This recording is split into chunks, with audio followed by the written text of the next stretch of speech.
레위기에 이르면 성경 읽기가 좀 어렵습니다. 너무 제사 제도와 또 요구하는 바가 속죄제나 화목제 이런 큰 건수만 있는 것이 아니고 음식을 가려 먹는 법, 하루를 살아가는 법 같은 사소한 모든 부분에 대하여 율법, 제사, 그리고 절기 같은 것들로 가득 차 있습니다. 그런데 이 레위기에서 말하는 이런 지켜야 할 제사 제도와 율법에 관한 요구들은 보통 자격과 조건으로 많이 읽히는데 성경의 의도는 그렇지 않습니다. 출애굽기 19장 여기는 한번 찾아볼 필요가 있으니까 19장 1절부터 보시죠. 출애굽기 19장 1절 이스라엘 자손이 애굽 땅을 떠난 지 3개월이 되던 날 그들이 시내 광야에 이르니라. 그들이 르비딤을 떠나 시내 광야에 이르러 그 광야에 장막을 치되 이스라엘이 거기 산 앞에 장막을 치니라. 모세가 하나님 앞에 올라가니 여호와께서 산에서 그를 불러 말씀하시되 너는 이같이 야곱의 집에 말하고 이스라엘 자손들에게 말하라. 내가 애굽 사람에게 어떻게 행하였음과 내가 어떻게 독수리 날개로 너희를 업어 내게로 인도하였음을 너희가 보았느니라. 세계가 다 내게 속하였나니 너희가 내 말을 잘 듣고 내 언약을 지키면 너희는 모든 민족 중에서 내 소유가 되겠고 너희가 내게 대하여 제사장 나라가 되며 거룩한 백성이 되리라. 너는 이 말을 이스라엘 자손에게 전할지니라. 그래서 이스라엘 백성들이 여호와의 말씀을 듣고 순종하면 그는 거룩한 백성이 되고 제사장 나라가 될 것입니다. 그리고 난 후에야 20장에 이제 율법이 나옵니다. 그러니까 이 앞에 19장에서 하는 이스라엘 백성에게 너희가 내 말을 듣고 순종하면이라는 것은 자격이기보다 부름받은 거룩한 백성으로서의 삶과 이해, 기준 같은 것들을 말하는 셈이 됩니다. 그러니까 기독교 신앙에서 제일 오해를 많이 하는 부분이 무엇이냐 하면 예수를 믿어 구원을 얻는다, 하나님 말씀을 지킨다 하는 것들은 조건과 자격으로 주어진 것 이상으로 믿는 자라면 이런 명예와 지위와 책임을 져야 된다. 이렇게 말하는 것을 구별하지 못하는 것입니다. 여러분 잘 아시는 그 출애굽기의 제일 큰 사건이라고 할 수 있는 금송아지 사건 때 하나님께서 모세를 불러 40일 동안 율법을 가르치시고 백성에게 전해줄 것인데 백성들은 기다리다 지쳐서 이제 두려움에 금송아지를 만들고 이는 너희를 애굽에서 구원하여 낸 너희의 하나님이라 라는 데까지 갑니다. 하나님이 노하셔서 모세에게 말하기를 이들을 다 진멸하고 너로 새 민족을 이루어 내가 목조한 것을 하자. 그러자 뜻밖의 그 모세가 하나님 그리 마십시오. 하나님답지 않습니다. 제가 해석한 이 표현은 놀라운 거죠. 피조물이 조물주에게 신이시여 신답지 않습니다. 이렇게 말하는 것은 굉장한 문제입니다. 신이 하는 일에 실수가 있을 수도 없고 부족함이 있을 수 없는데 피조물인 주제에 신보고 신답지 않습니다 라고 얘기하는 것은 얼마나 뭐라 그래야 돼요? 잊어먹었는데, 아이러니컬하다 정도 갖고는 안 되죠. 그건 말도 안 되는 역설, 어떻게 보면 반발같이 느껴질 정도로 이렇게 강하게 나오는 것은 사실 성경이 이 장면을 강조하고 있는 것입니다. 하나님은 그런 분 아니다 라는 것을 얼마나 강조하는지 하나님답지 않습니다 라는 말을 하게 하고, 뜻밖의 하나님은 무슨 반응 없이 그래 관두자 이렇게 된단 말이죠. 그러니까 얼마나 놀랍습니까? 마치 어른한테 꾸중을 들은 학생같이 하나님께서 그래 그만두고 그럼 그 다음으로 가자 이렇게 된 셈이죠. 그러나 이제 하나님께서 내가 얘네들하고 같이 싫으니 너는 내가 보내는 자와 함께 와라. 그러니까 모세가 말하기를 하나님이 직접 함께 가셔야지 무슨 다른 인도자를 주는 정도 갖고는 안 됩니다 라고 말하는 것은 모세의 지도력의 부족, 하나님의 지도력의 완전함에 대한 요구가 아니라 34장에도 나오듯이 하나님이 함께 하는 것이 우리 민족의 정체성이었지, 하나님의 교훈을 따르는 것 정도로 우리 민족은 그 정체성을 만족할 수 없습니다. 하나님이 친히 가시지 않을 거면 저도 안 가겠습니다. 이렇게 됩니다. 그래서 이 대목이 우리를 놀라게 하죠. 하나님의 임재가 있는 것, 함께 하는 것이 모든 율법과 제사와 모든 절기의 요구에 담아있는 본문이라는 겁니다. 그러니 보통 우리가 아는 종교에서는 신이 초월적인 힘을 갖고 있고 우리가 그에게 잘하면, 정성을 바치면 보상을 해주는 게 아니라 신이 우리와 자신을 묻겠다고 하는 것이 기독교다, 이렇게 말하고 있는 셈입니다. 그래서 요한복음 17장에 나오는 예수님의 기도를 들어보면 예수님이 아주 놀라운 기도를 하게 되는데, 그게 무엇이냐 하면 아버지가 내 안에, 내가 아버지 안에 있는 것 같이 저들도 다 하나가 되어 우리 안에 있게 하사 저들로 아버지께서 나를 보내신 것을 믿게 하옵소서. 그래요. 그러니까 무슨 하늘에서 야 너희들 그래서 되겠냐? 야 다 와서 회개해라. 이런 우리 생각에는 어떤 초월적인 모습과 방법으로 하나님의 목적을, 요구를 우리에게 내리고 우리는 벌벌 떨면서 천둥 소리와 불 가운데서 순종을 약속하는 게 아니라 아버지와 아들의 하나됨 속에 우리를 부르고 있다는 것이 예수가 오신 목적이라는 거죠.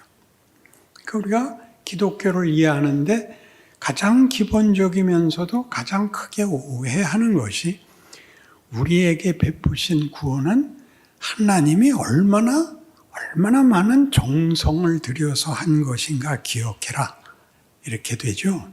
그 아들을 보내셨고 그 아들을 십자가에 못 박아 피 흘려 죽게 해서 우리를 구원했다. 해서 구원을 이루신 신의 그 진실성과 진정성과 그 절절함에 대해서 감동을 하고 있지, 이 기독교가 말하는 구원은 목적과 내용이 우리의 기대와 다르다라는 것은 보통 생각을 안 합니다.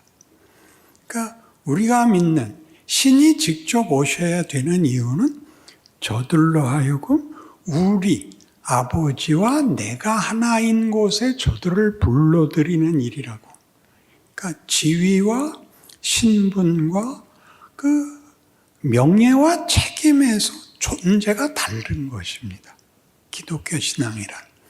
그래서 기독교 신앙은 잘못을 씻어내어 도덕적인 완벽을 구하는 게 아니라 신이 우리를 자신과 묶는다는 것을 어디까지 이해하느냐 하는 싸움입니다. 그러니까 신이 어디까지 쫓아내려 오시냐 하면 육신을 입고 오시는 거죠. 육신을 입는 이유는 육체인 너희와 내가 같은 신분과 조건에 옴으로써 너희를 우리가 얼마나 크게 대접하는지 기억해라입니다.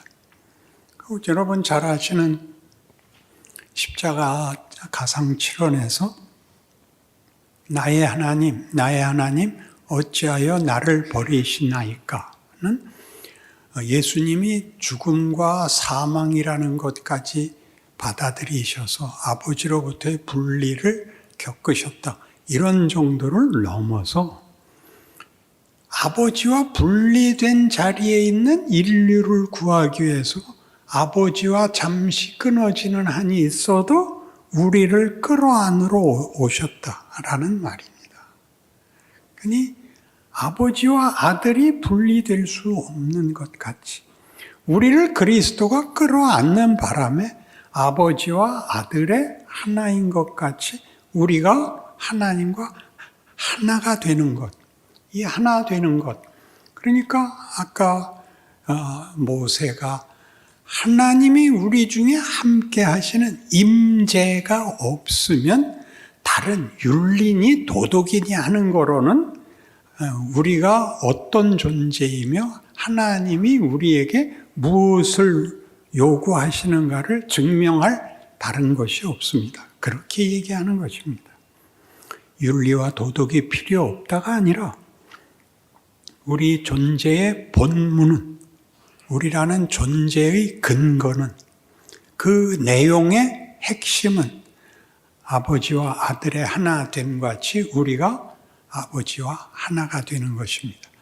자, 이 하나가 된다는 말은 만만치 않아서 여러분 그렇게 쉽게 이해할 수가 없지요.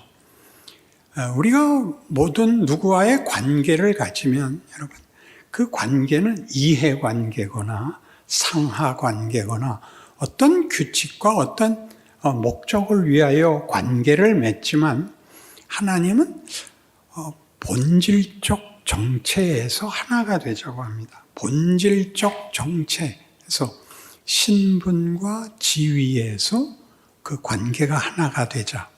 우리가 이해할 수 있는 건 딱 이거 하나입니다.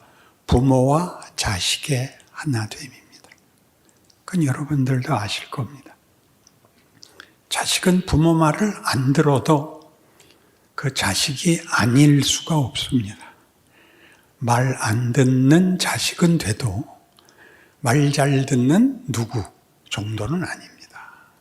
신분이, 정체와 운명이 하나님이 그 아들을 보내심으로, 그 아들을 우리 가운데 보내심으로, 우리를 감싸 안게 하심으로 하나님은 성부와 성자와 성령의 하나됨 속에 우리를 불러들여 성삼위 하나님께서 인류 모두를 지을 때 하신 목적대로 우리의 형상을 따라 우리의 모양대로 사람을 만들자의 목적한 바를 이루신 것입니다.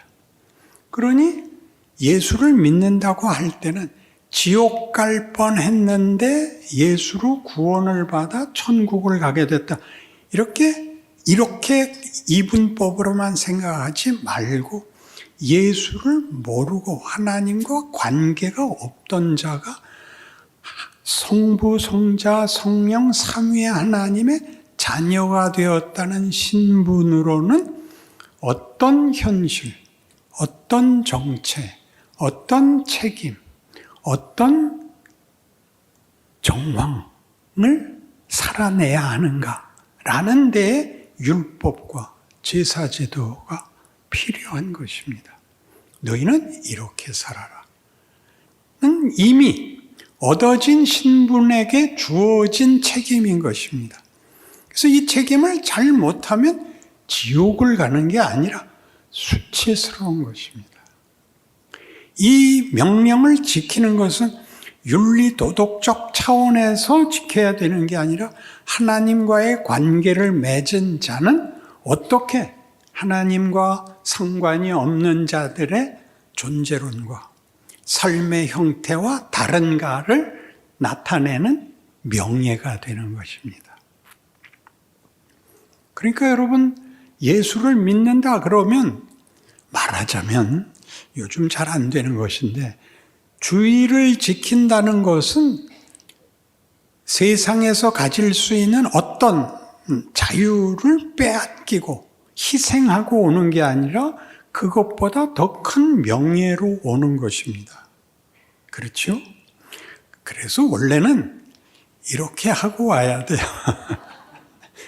요새는 교회 안에 다 빛이 돼 있고 또 이렇게 벽에 본문을 띄워주니까 다 편하게 오는데, 사실은 뭐 이렇게까지는 못해도 자랑스럽게 오셔야 돼요. 여러분의 지금의 수준과 형편을 다 떠나서 나는 주일날은 하나님 만나러 가는 사람이다. 이렇게 주의를 기억해야 되는 겁니다. 그래서 교회란 이 세상과 뭐가 다르냐 하면 같은 공통 분모를 갖고 있는 거죠. 하나님을 아버지라 부르고 예수님을 구세주라 부르는 이런 우리의 고백들 때문에 세상에서 경계해야 되고 경쟁해야 되고 의심해야 되는 것과는 다른 모임이 되는 거죠. 그것을 여러분이 어디까지 낼 수 있느냐 하는 것은 각각의 신앙의 수준이겠지만, 교회 안에서 여러분이 신앙상 어린아이든 무슨 사춘기든 혹은 장년이든 어른이든 교회 안은 한 가족이 모인 것 같은 분위기 속에 있는 것입니다. 그래서 교회에서는 봉사를 맡는 것이 굉장한 겁니다. 봉사를 맡으셔야 됩니다. 제일 오늘 좋게 예를 들 수 있는 게 우리 안내위원인데, 안내위원으로 서는 것은 우리가 왔을 때 안내위원이 어서 오십시오, 기특하신 분이군요 라고 맞이하는 것이고, 우리는 내가 오는 게 교회의 영광이지요 라고 답하는 것입니다. 나도 여러분 기다리는 사람 말고 기대하지 않았던 나도 여러분과 동일한 정체와 지위와 신분을 주 앞에 고백하러 이렇게 왔습니다. 그러니까 교회죠. 무슨 봉사 모임에 모이셔도 좋습니다. 이런 데까지 오시는 것이 여러분 명예의 차원이 높아지는 것입니다. 그래서 여기 에베소서 1장, 여긴 찾아보셔야 됩니다.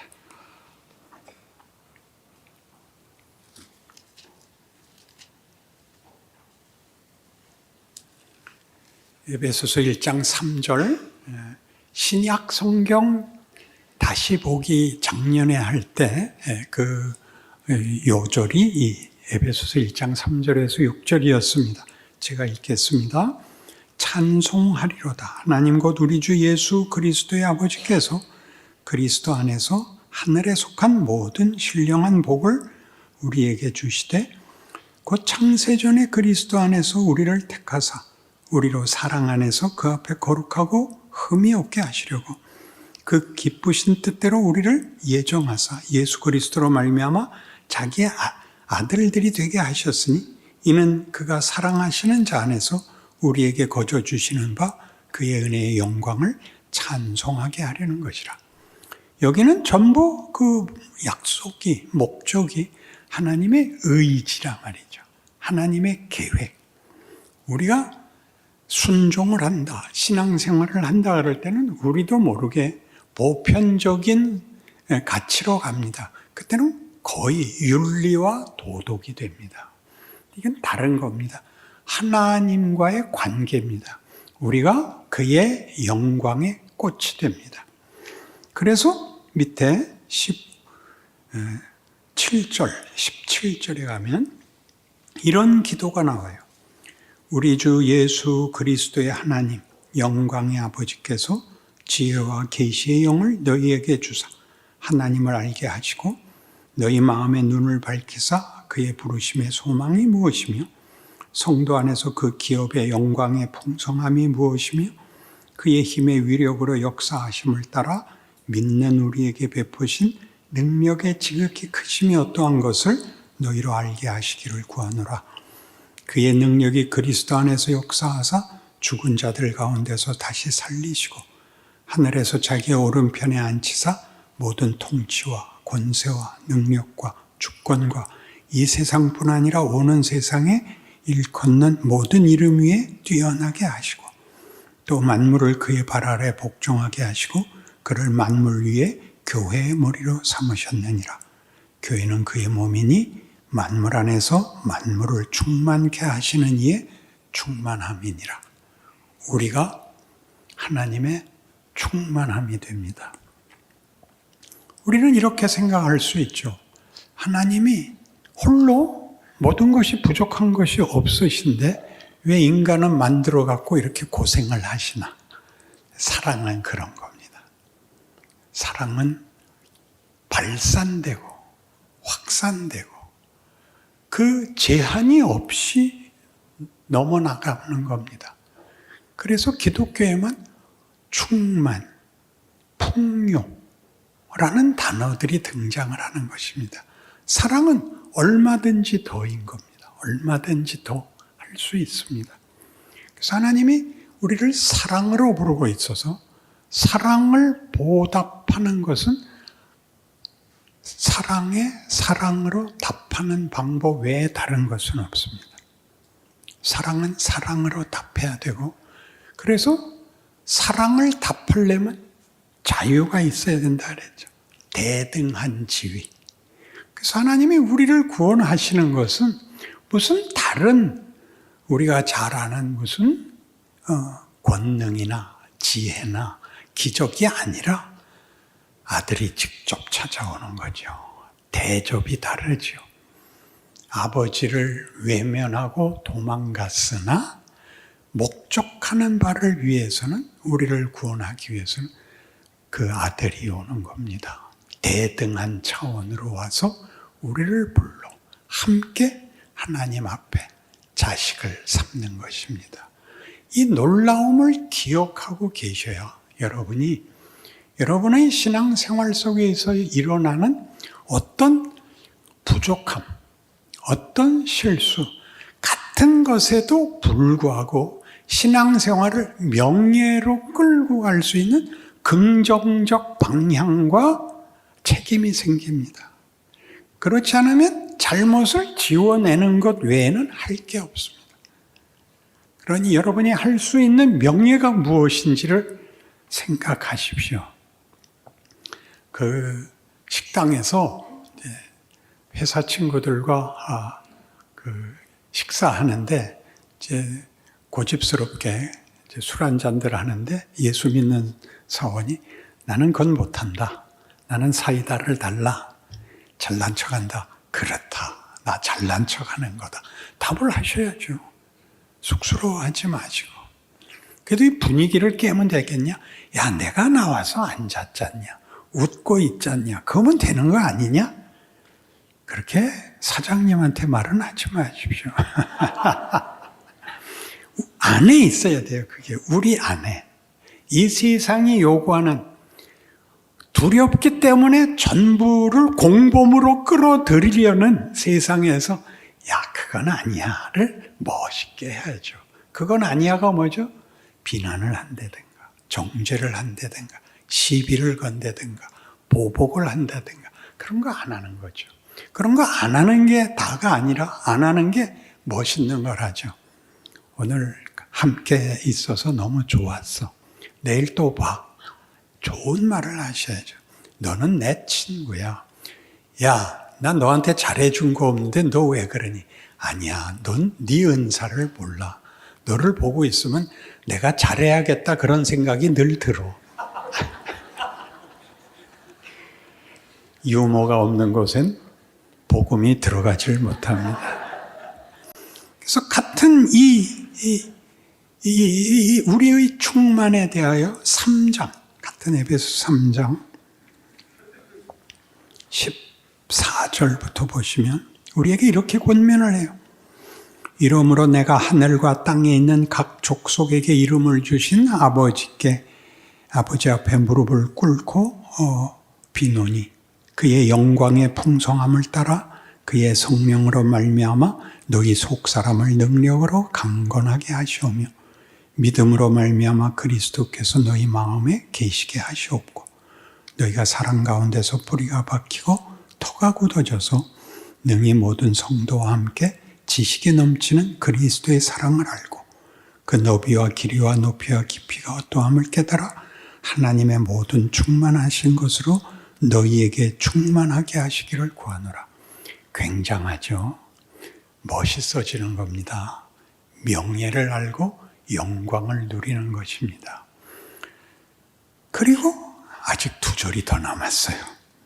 우리 가운데서 역사하시는 능력대로 우리가 구하거나 생각하는 모든 것에 더 넘치도록 능히 하실 이에게 교회 안에서와 그리스도 예수 안에서 영광이 대대로 영원 무궁하기를 원하노라. 다 같이 아멘. 기도합시다.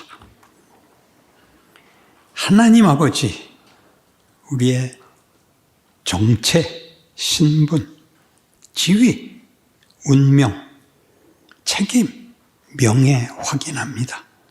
우리로 살게 하신 세상에는 이것을 몰라보는 사람들 투성입니다.